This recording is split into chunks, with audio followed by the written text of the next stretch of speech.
কেদারনাথ যাওয়ার উদ্দেশ্যে আমরা এই ট্রেনে চেপে রওনা হলাম এবং আমাদের গন্তব্যস্থল হচ্ছে সাহারানপুর স্টেশন। সাহারানপুর স্টেশন থেকে আমরা বাস ধরে হরিদ্বার পর্যন্ত এলাম এবং আমাদের পৌঁছতে পৌঁছতে হরিদ্বারে রাত হয়ে গেছিল। এটি হরিদ্বারের হার কি পৌরি ঘাট।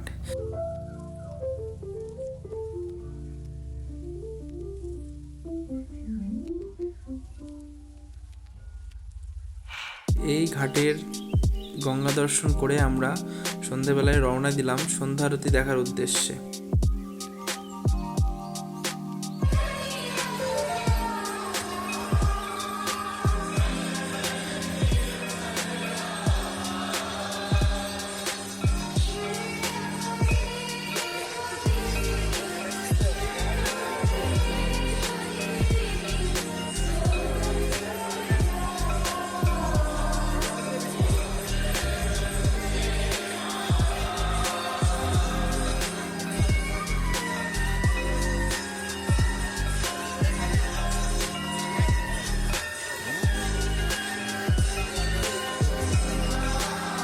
গঙ্গা আরতি দর্শন শেষ হওয়ার পরে আমরা সকলে রাত্রে বিশ্রাম নিয়ে সকালে গাড়ি করে আমরা কেদারনাথের উদ্দেশ্যে রওনা দিই।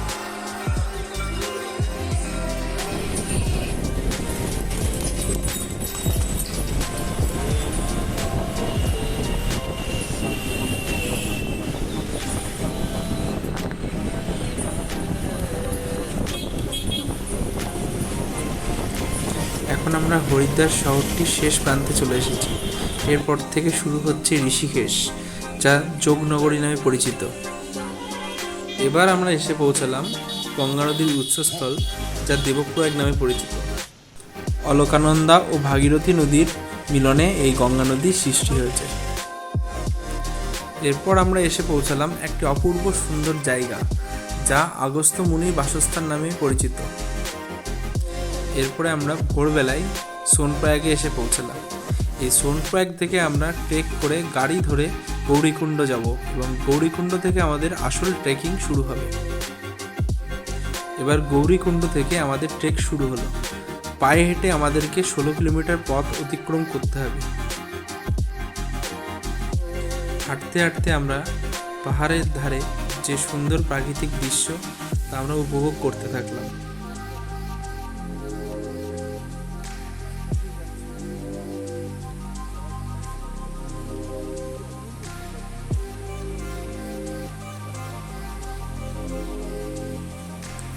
এই অপূর্ব সুন্দর প্রকৃতি কখন যে তার ভয়ঙ্কর রূপ ধারণ করবে তা আমরা কল্পনা করতে পারিনি। রোদোজ্জ্বল সোনালি দিনটি হঠাৎ অন্ধকার মেঘাচ্ছন্ন হয়ে গেল এবং তার সাথে সাথে নেমে এলো ঝমঝমিয়ে বৃষ্টি। এমন বৃষ্টির সাক্ষী আমি কখনো আগে হইনি।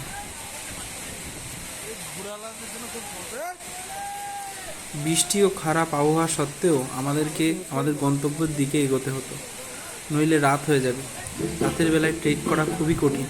সেই কারণে আমরা ধীরে ধীরে এগোনোর সিদ্ধান্ত নিলাম এবং এই পরিস্থিতি সত্ত্বেও আমরা ধীরে ধীরে এগোলাম কেদারনাথ মন্দিরের উদ্দেশ্যে। কিছুটা দূর পথ অতিক্রম করার পরে আবার আমাদেরকে থামতে হলো। ভয়ঙ্কর প্রকৃতি যেন আরও ভয়ঙ্কর হয়ে উঠছে। শিলাবৃষ্টির তীব্রতা এত যে মানুষ তো দূরে থাক, এই পশুগুলোও সেখানে দাঁড়াতে পারছে না। এক নিমেষের মধ্যে যেন চারিদিক সাদা বরফে ঢেকে গেল এই শিলাবৃষ্টির কারণে। আবহাওয়া শান্ত হলে তারপরে আমরা রওনা দিলাম আবার আমাদের গন্তব্যের উদ্দেশ্যে এবং শেষমেশ পৌঁছে গেলাম সেই নৈসর্গিক যে দৃশ্য, সেই দৃশ্যের সাক্ষী। মাঝখানে মন্দির এবং চারিপাশে সাদা ধবধবে পাহাড়। মনে হচ্ছে সৈন্যদলেরা সারিবদ্ধ হয়ে পাহারা দিচ্ছে এই মন্দিরটিকে। এই অপরূপ দৃশ্যটি দেখে শরীরের সব ক্লান্তি যেন এক নিমেষেই উধাও হয়ে গেল। মনে হলো যেন পৃথিবী জয় করে ফেলেছি। এই কেদারনাথ ধামে আমি আসতে পেরে এবং সচক্ষে বাবা কেদারনাথকে দেখতে পেয়ে আমি নিজেকে ধন্য মনে করছি। আমি আপনাদের কাছে অনুরোধ করব, আপনারাও জীবনে অন্তত একবার আসেন এই এমন এক অসাধারণ মন্দির, যা আমাদের 12 জ্যোতির্লিঙ্গের অন্যতম একটি জ্যোতির্লিঙ্গ কেদারনাথ। এই কেদারনাথটিকে নিজে এসে সচক্ষে দর্শন করে যান এবং একটি অভূতপূর্ব অভিজ্ঞতার সাক্ষী হয়ে থাকে। এবার আপনারা ধীরে ধীরে এই দৃশ্যগুলিকে উপভোগ করতে থাকেন এবং বাড়ি বসে সচক্ষে কেদারনাথ ধামটিকে দর্শন করুন। আবার দেখা হবে অন্য কোনো ভিডিওতে, অন্য কোনো